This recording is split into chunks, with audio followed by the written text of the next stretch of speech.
avec un grand plaisir que pour moi de vous accueillir dans cette salle pour vous présenter mes vœux, ceux du conseil municipal et du personnel communal. Je vous remercie d'avoir répondu une nouvelle fois si nombreuses et si nombreux à notre invitation. Cette cérémonie de vœux est un moment de convivialité, de fraternité, de partage et d'échange. J'ai une pensée particulière pour les personnes qui, pour des raisons de santé, ne peuvent pas participer à cette soirée, et également pour celles et ceux qui nous ont quittés récemment. Nos sapeurs-pompiers font un travail remarquable au service de la population. Ce sont des volontaires qui, malgré des soucis de disponibilité, interviennent pour secourir les biens et les personnes. Il faut les soutenir. Et nous les soutenons. La présence de la gendarmerie sur notre commune est essentielle. Nous continuerons à nous mobiliser pour obtenir un effectif acceptable. Et les associations sont très nombreuses à Saint-André-les-Alpes. Elles sont très actives, il faut les encourager et leur rendre hommage pour le travail effectué au service de la vie associative de notre village. L'accueil des épreuves de rallye historique, l'organisation des éliminatoires départementaux de bouliste, la semaine bouliste, le passage des randonnées PTT, les repas spectacles, la fête à la placette, la fête patronale, les journées provençales, les villes-greniers, les expositions des œuvres d'artistes locaux, la foire agricole, le marché de Noël, le téléthon. Ce sont autant de manifestations qui montrent que les associations locales sont très dynamiques. Nous avons de la chance de pouvoir compter sur l'engagement de nombreux bénévoles qui se dévouent sans compter pour animer notre village. La qualité des activités et des animations proposées est remarquable. C'est réellement un atout pour nous, pour notre commune.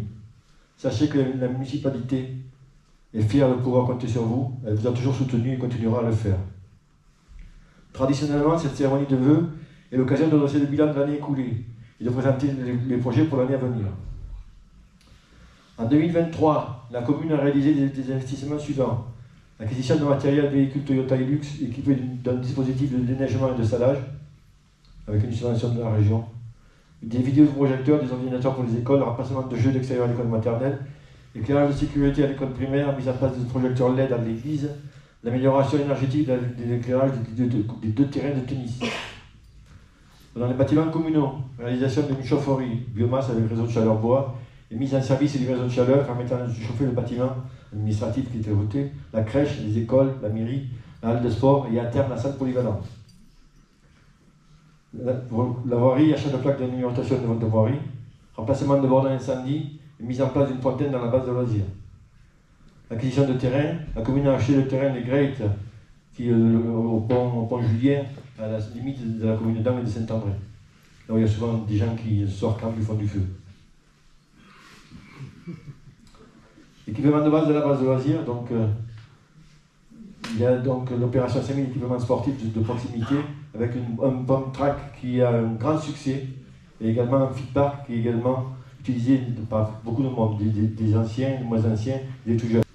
En 2024, dans le cadre du programme Petite Ville de demain et l'étude de programmation d'aménagement des espaces publics phase 2, un ménage d'acquisition des terrains dans la friche Colomb et des terrains bruyants pour l'extension de l'école, le comportement de l'église de Courchon, l'extension et la restructuration du centre d'incendie et de secours, la consultation des entreprises est en cours, l'attribution des lots va être réglée la semaine prochaine et le début des travaux enfin est prévu au printemps.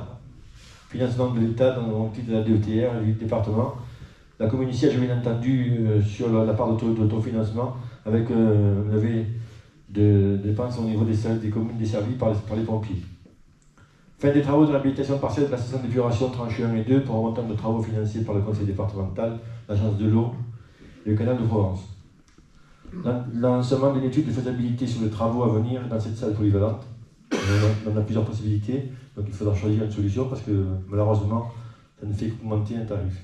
Et enfin, l'installation de la vidéosurveillance. Donc le conseil municipal a décidé, après avoir discuté avec la gendarmerie, d'installer dans le carrefour Monge donc un système de caméra pour pouvoir filmer ce qui se passe la nuit. Et c'est vrai que c'est un élément qui permet d'avoir des vues précises sur ce qui se passe et donc de pouvoir interpeller éventuellement des gens avec de mauvaises intentions.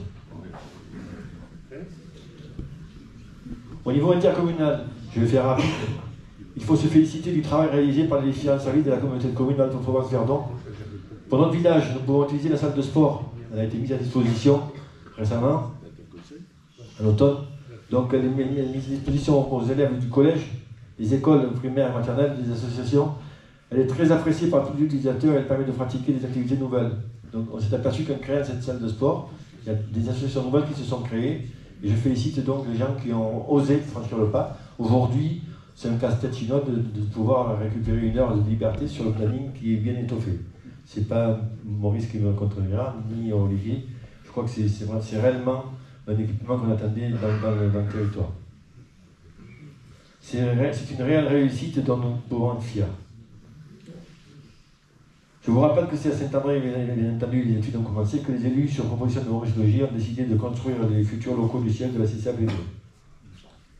Je remercie les administrations, la sous-préfecture, les services de l'État, la DIR, le département, la CCAPV, l'ONF, la Poste, la DMR, le CIAD, le CEMS, France Service, les écoles, le collège, et aussi la brigade de gendarmerie, le psy, les pompiers. Je salue le travail accompli par le personnel communal, les administratifs, les techniques, les ADSEM, les éducatrices sportives, les femmes de ménage, la régisseuse, du personnel du camping. Ils font preuve de conscience professionnelle, de disponibilité et de compétences dans leurs tâches respectives. Ils méritent le respect et la reconnaissance de tous.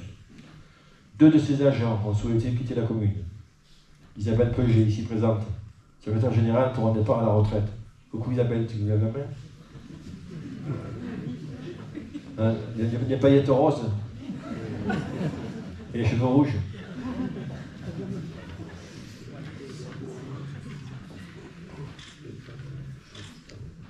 Aurélien Poli, adjoint technique qui a intégré le CCAPV. Aurélien, il est là aussi. Il se cache. Comment il est là? Voilà Aurélien. Enfin, d'autres nous ont rejoints. Sandrine Bracalenti en qualité d'adjointe administrative depuis le mois de mars. Sandrine? Elle est là, elle est là. Voilà, il y a une petite main qui se lève là-bas. Voilà, elle est dans le noir. Nathalie Mistral, régisseuse au camping municipal. Elle est là également, je l'ai vue. Bon. Et enfin, Olivier Sicouli, depuis début avril, a été embauché en qualité de secrétaire général. Tout le monde le connaît. Je souhaite rendre hommage à l'équipe municipale, tout d'abord aux adjoints, Pascal, particulièrement, ce qui me seconde énormément quand je ne suis pas là. Le privilège d'être retraité, c'est ça, c'est qu'il y a des réunions où le maire ne peut pas aller, c'est le premier adjoint qui y va. Éventuellement, les adjoints qui travaillent, s'ils peuvent se libérer, mais c'est compliqué. Donc c'est vrai que Pascal nous remplace souvent des réunions, puisque c'est pas évident d'être partout à la fois. Donc Pascal, Francine, David et Sophie également aux conseillers municipaux pour leur engagement au service de la commune. Notre équipe est très motivée et très active. Nous aurons sans relâche pour l'intérêt général. Il faut préserver la qualité de vie de votre commune. Pour cela, il faut être disponible et délaisser peut-être trop souvent notre vie familiale. Je remercie ce soir publiquement nos conjointes et conjoints pour leur patience et leur compréhension. Pour terminer, je vous souhaite, en mon nom du conseil municipal et du personnel communal, une bonne et heureuse année 2024, une bonne santé, une année pleine de bonheur et de réussite, personnelle et professionnelle. Que 2024 soit meilleur que 2023. Merci à Verdon, Info et à la Provence pour leur présence. Maintenant, je vous invite à vous retourner pour regarder la vidéo réalisée par Christian Roboul, Odile Boiti, Sophie Giraud et les membres de la commission de communication que je remercie vivement. Vous faites un